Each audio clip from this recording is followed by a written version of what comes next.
Today, we step into the enchanting realm of Victorian garden design ideals.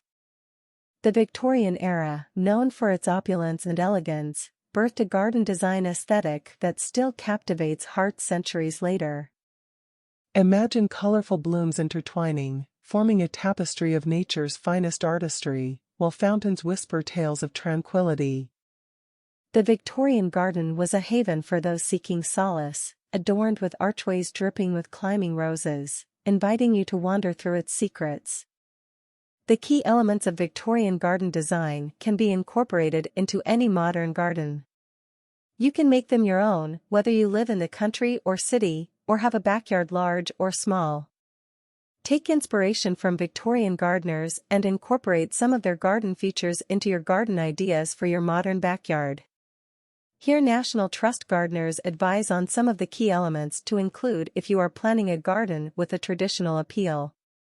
Victorian garden design reflects the Victorians' love of plants, travel and innovation. These three enthusiasms combined to transform gardens in this period into spaces that celebrated new plants from all over the world, in Technicolor, explains Rosie Files, head gardener at the National Trust. 1. Include shaped beds full of colorful bedding plants. Fueled by exploration and plant breeding, and an increasing ability to source plants from retailers, the Victorian gardener had access to an ever-swelling array of new plants, explains Rosie Files. 2. Build a Victorian-style rockery.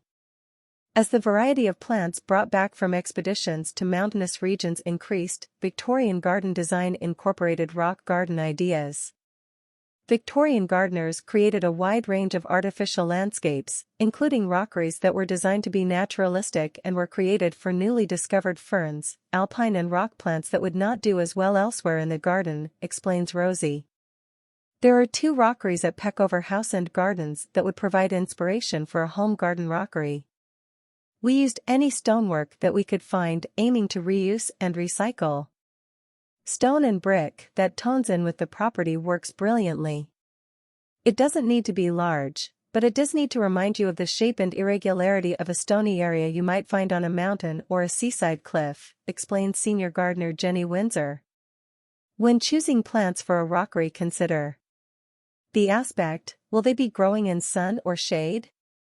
Make sure the plants for the rockery will tolerate winter conditions. Think about low-growing plants and a mixture of compact types and those that spread, advises Jenny. Creating a rockery in one area of the garden will add a different character to your outdoor space.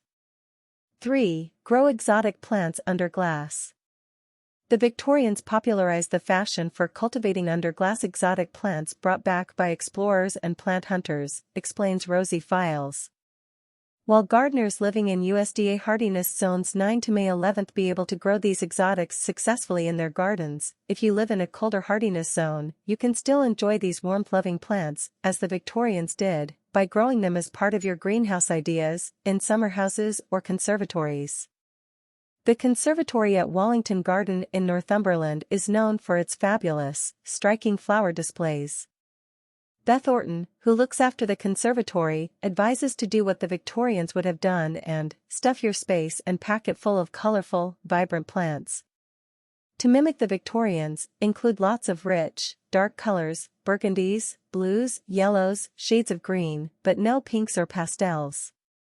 We think about how to enjoy the glasshouse during the different seasons, and create impact where it can be seen, Beth adds.